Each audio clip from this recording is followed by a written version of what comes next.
하나님이 이스라엘 백성에게 선지자를 통해서 약속한 대로 세상 끝날에 다윗의 후손 왕으로 하나님의 아들을 보내셨습니다.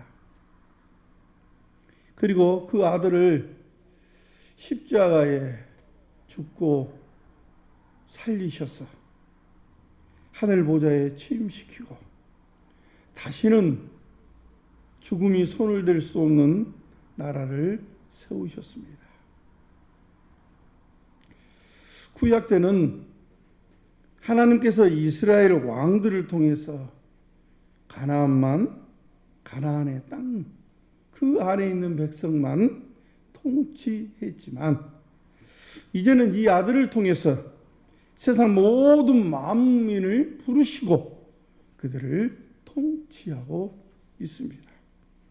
그러므로 누구든지 죽은 자 가운데 이 살리신 이 아들을 믿으면 죄와 사망의 통치에서 벗어나 하늘에 속한 권세 있는 백성으로 하나님의 생명의 통치를 받게 됩니다. 그 이유는 예수 그리스도로 말미암아 아버지 하나님과 화평케 했기 때문에 그런 것입니다.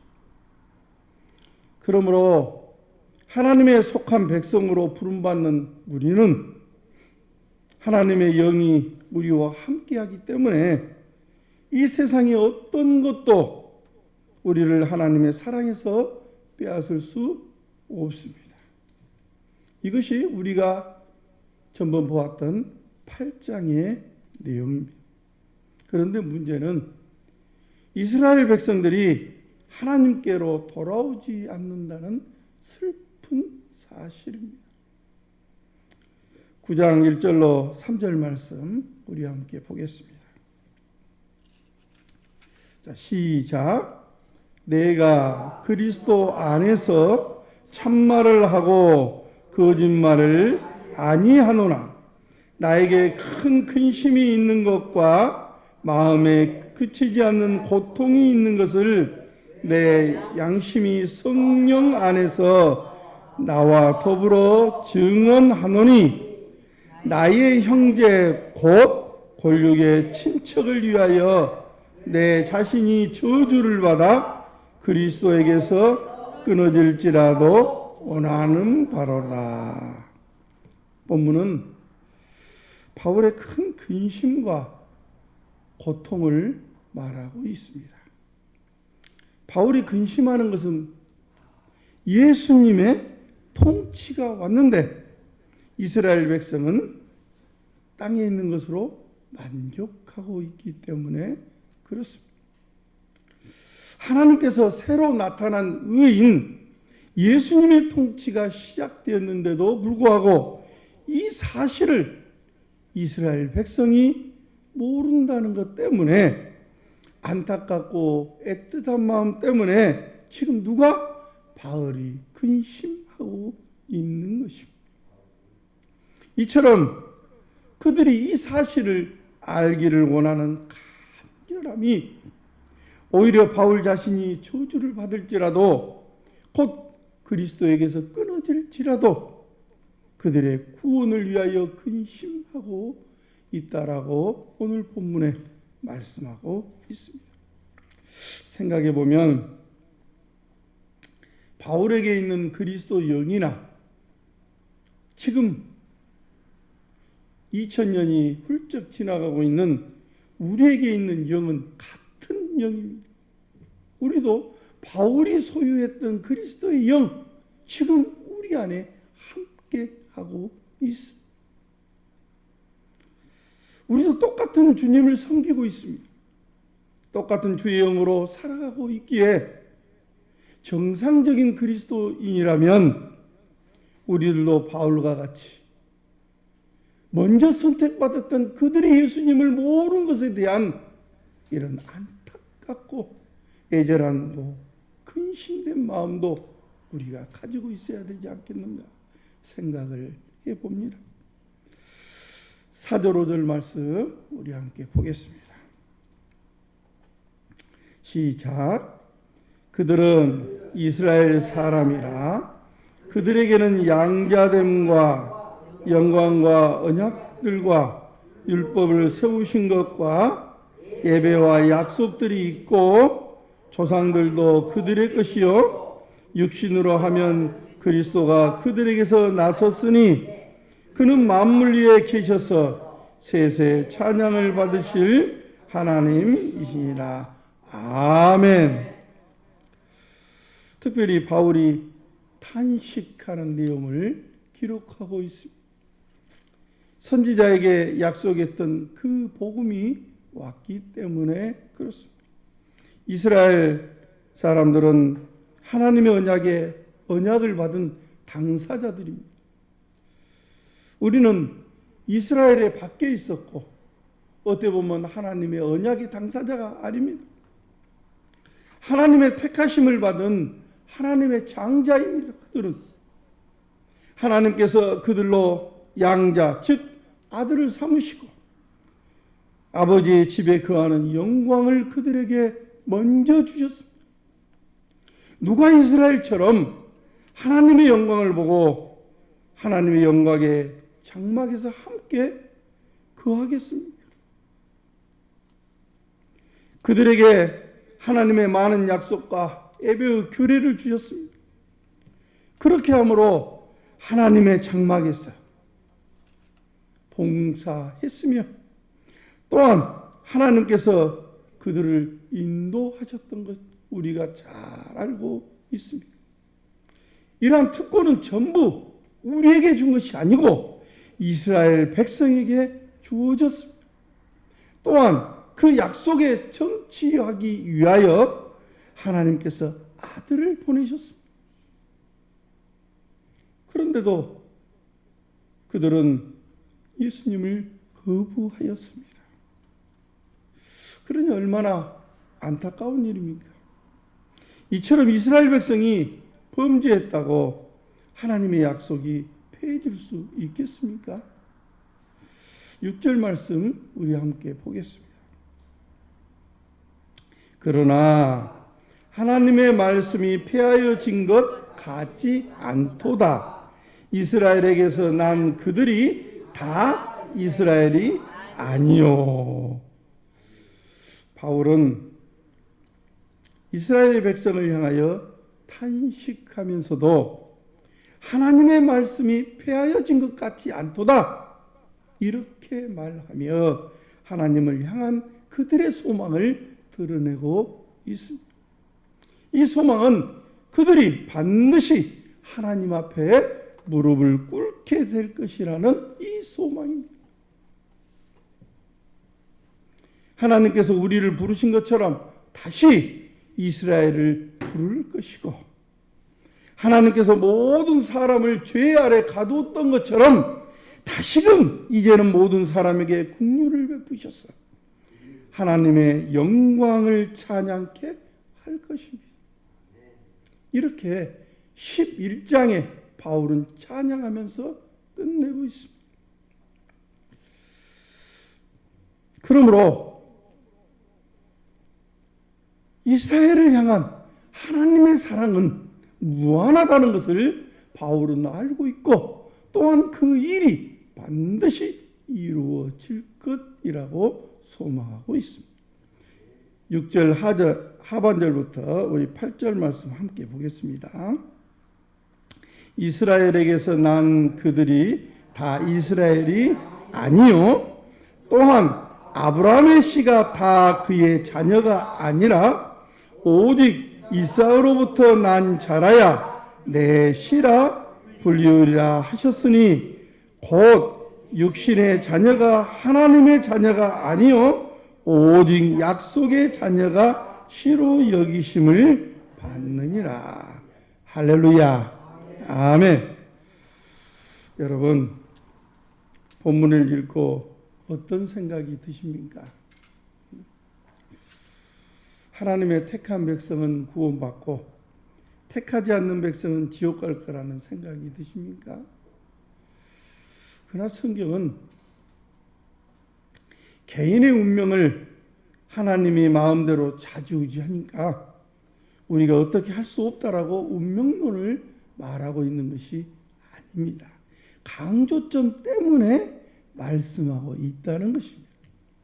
여기서는 이스라엘에 대한 하나님의 주권적 사랑을 강조하기 위해서 지금 말씀하고 있는 것입니다. 여기 7절을 보면 아브라함의 씨가 다 씨가 아니다. 오직 이삭으로부터 난 자라야 씨다라고 말씀하고 있습니다. 또 이 말씀을 8절에서 다시 설명합니다. 육신의 자녀가 하나님의 자녀가 아니다. 오직 약속의 자녀가 씨로 여김을 받을 것이다. 이렇게 말씀하고 있습니다. 그리고 9절에서 그 약속의 씨가 무엇이냐? 어떻게 출생했는지를 말씀하고 있습니다. 그러면 9절 말씀 우리 함께 보겠습니다. 약속의 말씀은 이것이니 명년 이때에 내가 이르리니 사라에게서 아들이 있으리라 하심이라. 할렐루야. 처음에 조상 아브라함을 통해서 하나님께서 어떻게 이스라엘 지으셨는가를 말씀하기를 아브라함의 씨가 다 자녀가 아니라 오직 이삭으로부터 난 자야 내 씨라고 말씀하셨습니다. 아브라함의 자녀가 몇 명입니까? 8명입니다. 8명. 사라를 통해서 난 이사, 종 하가를 통해서 난 이스마엘, 후척 구두라를 통해서 난 자녀 시므란, 욕삼, 무담, 미디안, 이스박, 수아입니다. 여러분 성경 공부 자료에 다 제가 다 써놨어요. 그래도 창세기 25장 보십시오.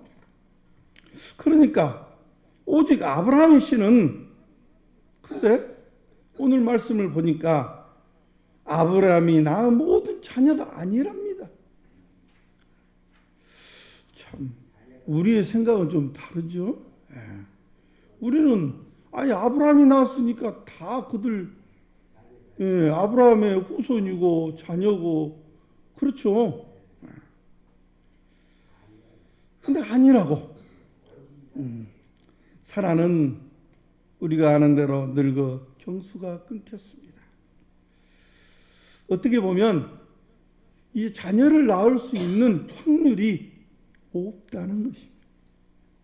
인간적으로 출산의 길이 막혀버린 것입니다. 생물학적으로는 이제는 끝난 것입니다. 아브라함도 나이가 너무 많이 늙었습니다.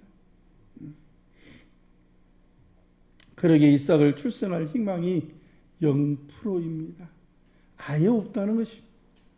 전혀 가망이 없었습니다. 인간적으로 보면 아브라함의 상속자는 하갈의 아들 이스마엘이 맞습니다. 그러나 하나님은 말씀하십니다. 육신으로 낳은 자가 내 씨가 아니다. 약속으로 낳은 자가 내 씨가 되리라고 말씀을 하셨습니다. 하나님께서 그렇게 함으로 이삭을 출생토록 하셨습니다. 그러니까 이삭이 약속의 씨라고 하나님께서 말씀하신 것입니다. 하나님께서는 내가 기한이 되면 다시 사라에게 돌아올 것인데 그때 네 아들을 낳을 것이다. 그렇게 하셨습니다. 여기서 기한이 되면 이 말은 오늘 본문에 보니까 어떻게 말해요? 명년 이때에 이렇게 말씀하고 있습니다. 창세기의 기한이라는 것은 단순히 임신하고 출생한 기간을 말씀하고 있습니다. 그러나 여기서는 약속의 확실성을 강조하기 위해서 명년 이때가 되면 이렇게 말씀하고 있는 것입니다. 그렇게 하며 하나님께서 이삭을 출생토록 하신 것입니다. 여기서 강조하는 것은 아브라함의 시 중에는 진짜가 있고 가짜가 있다. 우리 교인 중에도 진짜가 있고 가짜가 있다. 천국 갈 사람이 있고 못 갈 사람이 있다라고 하는 개인적 선택 혹은 개인의 운명론을 말하는 것이 아닙니다. 아브라함에게서 아무런 소망이 없을 때, 이미 육신적으로 다 말라버리고 죽은 듯 했을 때, 하나님은 육체의 씨가 아니라 약속의 씨를 주심으로 이스라엘을 출생시켰다는 것을 말씀하고 있는 것입니다. 하나님의 창조적 출생, 하나님만이 하실 수 있는 이 창조적 출생 사역을 통하여 이스라엘을 낳았다는 것을 강조하고 말씀하고 있는 것이 할렐루야. 이 말 속에는 반대로 역으로 너희를 얼마나 내가 사랑한 줄 아느냐 이 말씀. 그 다음에 이렇게 말합니다. 10절로 13절 말씀 우리 함께 보겠습니다. 자, 시작. 그뿐 아니라 또한 리브가가 우리 조상 이삭 한 사람으로 말미암아 임신하였는데 그 자식들이 아직 나지도 아니하고 무슨 선이나 악을 행하지도 아니할 때에 택하심을 따라 되는 하나님의 뜻이 행위로 말미암지 않고 오직 부르시는 이로 말미암아 서게 하려 하사 리브가에게 이르시되 큰 자가 어린 자를 섬기리라 하셨나니 기록된 바 내가 야곱을 사랑하고 에서는 미워하였다 하심이라 같으니라. 본문은 이스라엘 백성을 얼마나 하나님이 사랑하셨는지를 말씀하고 있는 본문입니다. 이처럼 하나님의 특별한 사랑을 본문에 보면 두 번에 걸쳐서 강조하며 말씀하고 있습니다. 여기 10절에 리브가가 우리 조상 이삭 한 사람으로 말미암아 임신하였다는 것은 약속의 씨를 이 한 사람으로 말미암았다는 것입니다. 그러니까 이 말은 지극히 미약한 한 사람으로 시작하여 이스라엘처럼 한 민족으로, 거대한 민족으로 있게 하였다는 것을 강조하기 위해서 한 사람이라고 말씀하고 있는 것입니다. 또 이어 12절에 말씀합니다. 아직 낳기도 전에 큰 자가 어린 자를 섬기리라. 큰 자가 어린 자를 섬기리라. 엄마가 임신을 했는데 쌍둥이를 임신했어요. 뱃속에서 어느 정도 자라면은 막 발길질하고, 야, 안에서 발길질하는데 한번 들어봐. 근데 심하게 발길질을 해요, 둘이. 배가 아파서 난리가 났습니다. 그래서 물었더니 내 뱃속에 두 민족이 있다 하며 둘이 싸우는 중이라고 합니다. 그리고 큰 자 어린 자를 섬길 것이라고 말씀합니다. 여러분, 출생의 순서대로 보면 당연히 먼저 낸 자가 아버지의 상속자며 모든 고난을 갖습니다. 그런데 낳기도 전에 하나님께서 큰 자가 어린 자를 섬길 것이라고 말씀합니다. 이 말은 모든 것이 그들의 행위에 있는 것이 아니라 전적으로 하나님의 권한이라는 말씀입니다. 그러니까 큰 에서를 선택한 것이 아니라 작은 아들 야곱을 선택함으로 세운 것은 누구의 전적인 뜻이다? 하나님의 전적인 뜻이라는 것입니다. 그러니까 야곱의 다른 이름이 뭐예요? 이스라엘. 그래서 그를 통하여 이스라엘이 출생케 된 것입니다. 이스라엘 백성들이 하나님을 얼마나 배반했습니까? 광야의 40년을 그들이 배반하지 않았습니까?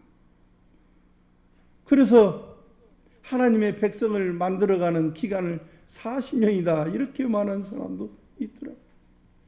40년. 가나안 땅에 들어가서는 말 잘 들었습니까? 그렇지 않았잖아요. 들어가서도 하나님을 배반하고 배신하고 그랬습니다. 하나님께서는 그래서 하나님의 그 촌을 불살라버리고 그들을 이방 땅에 포로로 잡혀가도록 했지 않습니까? 얼마나 그들이 배신했으면 하나님께서 살을 깎아먹는 아픔을 감수하며 자신의 백성들을 이방인에게 팔아버리겠습니까? 그곳에서 하나님의 수치를 당하면서 하나님도 그곳에 계시지 않았습니까? 그러나 하나님은 아브라함에게 약속하심을 따라 남은 자들을 다시 가나안 땅으로 불러들였습니다. 고레스를 통해서 이스라엘을 해방시키고 하나님의 궁전을 다시 짓도록 하였습니다. 그렇게 함으로 그들이 하나님 앞에 예배할 수 있도록 이제 다시금 하나님이 자기 백성의 예배를 받아들일 수 있도록 전을 짓도록 허락하셨던 것입니다. 그런데 돌아온 그들이 어떻습니까? 하는 짓이 이방인에 팔릴 때나 돌아와서나 똑같습니다. 하나님이 싫어하는 것만 딱딱 찾아서 좋은 것을 드리는 것이 아니라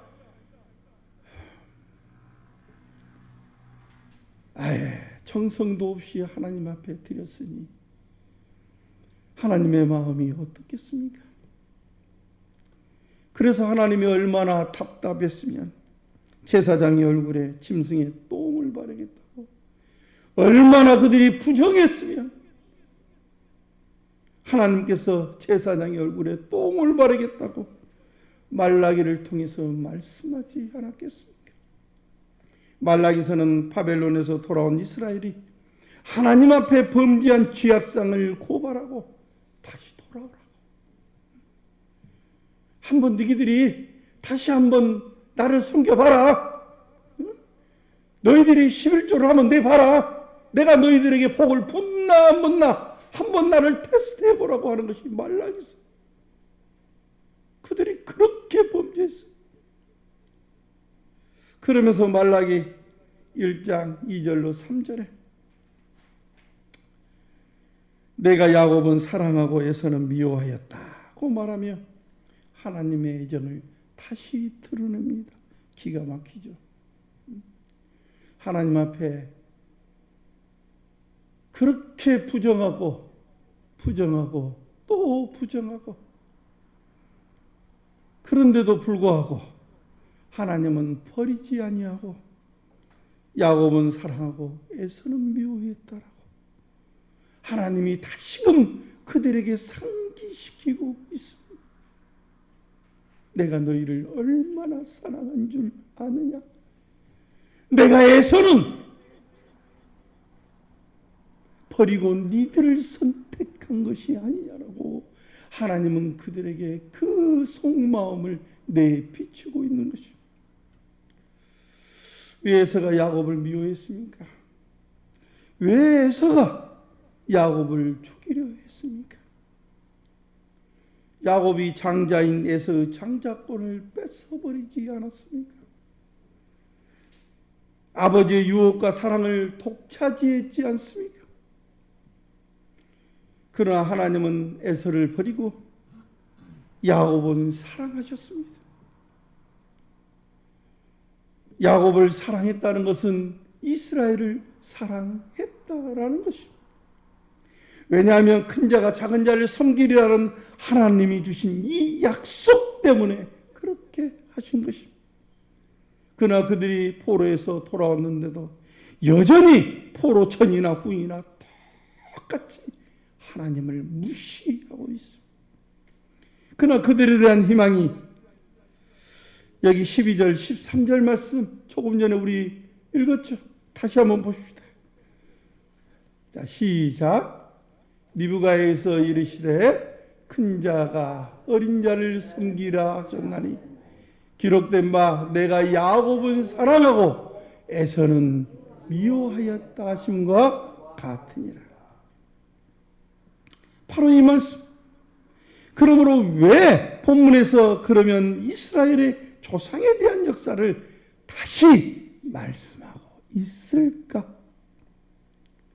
하나님께서 처음부터 생명의 약속을 따라 이스라엘 백성을 새로운 민족으로 출생시켰듯이 소수의 무리인 한 명 이삭에 이어서 야곱을 택하여 이스라엘로 번성케 했듯이 출생하기도 전에 큰 자가 작은 자를 섬기라는 약속처럼 야곱을 사랑하며 이스라엘을 삼았고 에서는 망하게 했듯이 이처럼 하나님의 창조적 출생인 이스라엘에 대한 하나님의 사랑은 무궁하고 불변하다는 것입니다.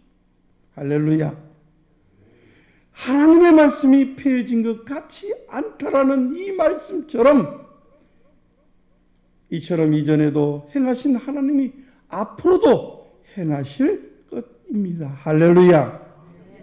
하나님의 창조적 출생, 이 능력을 통해서 무한한 사랑을 통해서 이스라엘을 반드시 완성시키실 것입니다. 할렐루야.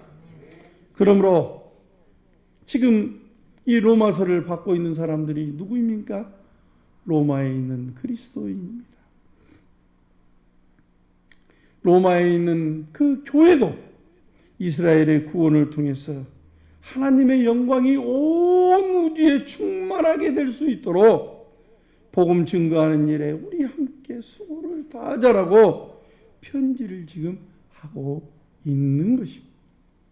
사랑하는 성도 여러분, 이러한 하나님의 신실하고 불변하신 사랑이 하나님의 약속을 따라 우리 이방인에게도 불변하십니다. 할렐루야. 이스라엘 백성의 남은 자가 지금 저와 여러분인 것입니다. 이스라엘이 거듭거듭 범죄함에도 하나님은 에서는 심판하시고 야곱을 구원하셨지만 하나님은 아들을 통해 새로운 방식으로 새로운 사랑을 나타내셨습니다. 하나님의 아들이 자기 백성의 대표가 되어서 백성의 죄 때문에 십자가에 죽으심으로 하나님 앞에 범죄한 이스라엘 백성과 모든 이방인의 구주가 될 수 있도록 편치 않는 사랑을 나타내셨습니다. 할렐루야! 그래서 우리가 믿고 구원받았고 우리가 그 편치 않는 하나님의 사랑을 지금 받고 있는 것입니다. 그러니 우리는 주님 오실 때까지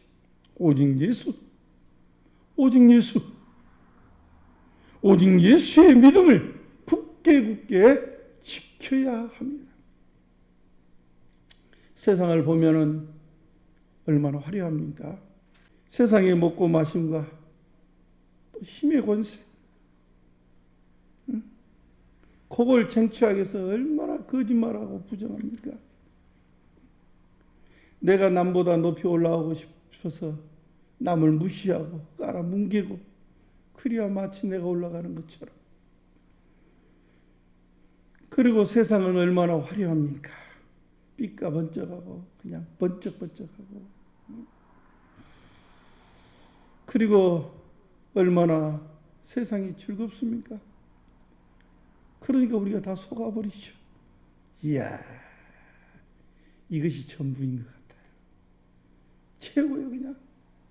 내 마음의 심적인 기쁨만 얻으면은 행복한 것 같아요. 그러나 종말에는 다 헛되다라고 말하지 않습니까? 무엇이 최고입니까? 믿음을 지키는 것이 최고입니다. 오직 예수를 믿는 그 믿음을 지키는 것이 우리의 일생의 최고예요. 내가 주님 품에 다 안길 때, 이 육신의 수고를 다 마쳤을 때, 내가 열심히 살았구나. 내가 주님을 위하여 열심히 살았구나. 이런 고백을 우리가 해야 될 거 아닙니까? 그리고 주의 증인된 삶으로 우리가 충성을 다하여 지금 내가 하는 일이 세상 일이 아니고 천국을 봉사하는 일, 그러므로 잘 감당하시기를 간절히 축원합니다.